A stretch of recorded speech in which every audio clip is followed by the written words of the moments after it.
Como que é? Você quer que eu segure a vara e você pula na água para pegar o peixe agora? Tá frio? Você acha que só você tá com frio? O peixe não?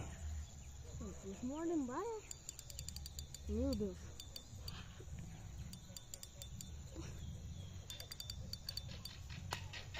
O cara pegou o peixe aqui, rapaz, mas falar pra você, viu? Eu tô achando que é algum tubarão. Cara, eu tô achando que você vai ter que entrar, viu? Você vai arrebentar a linha. Ou vai ter que pular dentro, né? Isso, eu aconselho você a segurar e você pular dentro. Mas tá frio? Não dá frio nada, rapaz. Eu seguro a vara, vai lá. Ah, mano, eu tô com frio, velho. Vai lá no peixe. Aqui é o seguinte, cara, os tubarão assim tem que pular dentro do rio para tirar.